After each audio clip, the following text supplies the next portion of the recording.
Doing everything I can not to go to my car and record. The acoustics in my apartment are terrible, and I can go in my closet, but that also requires moving gear around, which I hate doing. Even though my setup is pretty portable, mainly I'm working on mixing this track. I've done some stuff this morning, and we're just working on it, and it's coming together pretty nicely. I'll show you what I got. Sit over the key like I'm Pablo. Pull over the side like you're trying to Costco. Wait till I get my ass to Chicago. I'ma bring it in like I'm flying cars home better.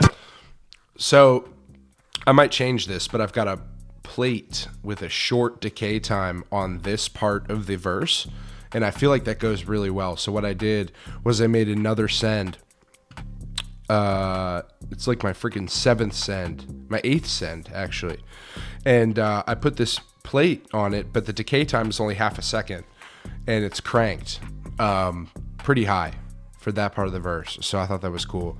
I don't know, it might be a little too much. Might need to hide it a little more, or do something with a different effect. There's also a chorus. You can see there's a doubler here. I have a doubler on everything actually, but this part has, this verse has a little bit of doubler, and then this hook way more doubler in the mids and highs. So you can see that just makes it pop out a little more, plus distortion, saturation. I want to re-record this. I think I can do better, and that means I'm gonna have to go in the closet because this is not doable out here. So we'll mix a little bit. We'll come back later today and do some vocals.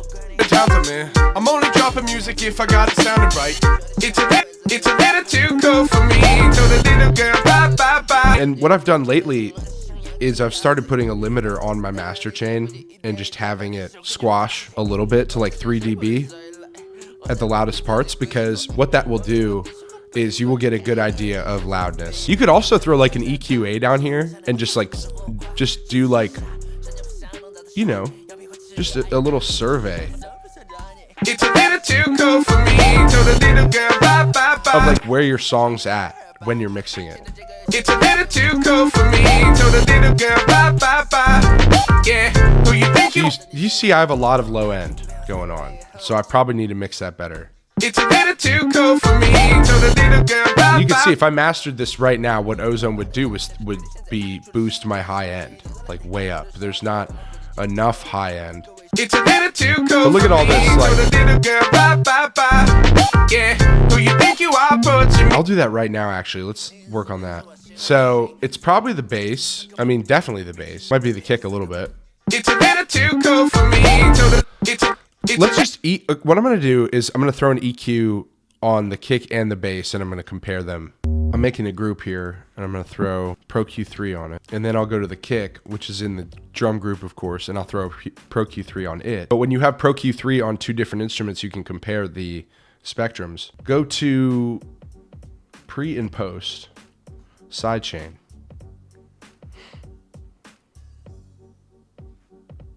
And you're gonna click kick down here. So that red line is the kick. So what is that kick owning? That kick is owning everything up to 100 hertz. Even more, probably it's really heavy. That's one thing I want to do, is take some oomph out of the kick. I'm also going to put the bass sidechain on.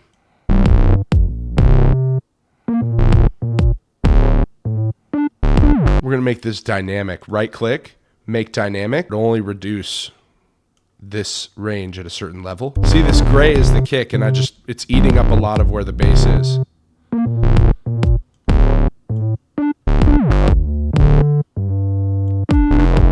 Gonna fly, fly, fly. Yeah, your body language so cold to me. It's got me screaming out. It's a little too cool for me.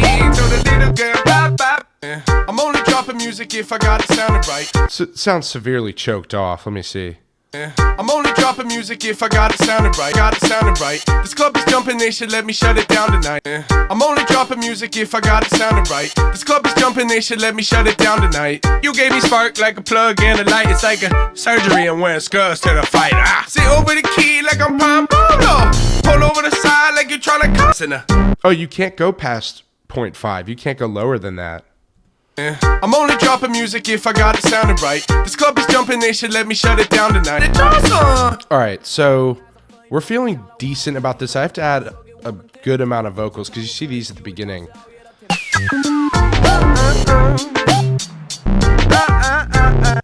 Yeah. Yeah. I think the beat is really cool. The song just needs to be more smooth. Like, it needs to be cooler. It needs to catch. It needs to just really hit, is basically what I'm saying. And it doesn't hit yet. I'm probably days away from making this song actually good. Can do. And I got to get back in the vocal booth. I'm just like dreading it. I'm doing everything I can not to record vocals because, dude, I need like a setup like right over here next to me where I can just like have a completely isolated. Maybe I'll buy something that's like a little tiny little walk-in room, almost like one of those portable saunas. They make them. You can get a makeshift, like a kind of a portable vocal booth. It's gonna be the dead of winter pretty soon, and I just don't want to be going to my car to record, even though it's very nice. The acoustics are perfecto in the car. It's just that moving the gear is risky and it's uncomfortable in there, so I'd rather not do it. It's uncomfortable in the closet. I mean, I'm like, I probably need to like get a better setup if I'm gonna do that. Optimally, I would live in a space that you can record at the desk, and I'll probably get there, but I just moved. The main goal of this music is to make something that's just bits and pieces from everything that you're creating and make it into something cohesive. And I think that's the part that a lot of people struggle with. The main difference between artists who are great and artists who are just good is the ability for an artist to take all these moving parts and make them into something beautiful that people relate to at a base level. And so that's what I'm doing. Even if I have to record in my closet or in my car or not have the best equipment or not have all the time in the world, I think that's important that it's possible to shape something, because I've done it a lot. And if you've made music before, you've done it before, so you just need to carry that mentality through.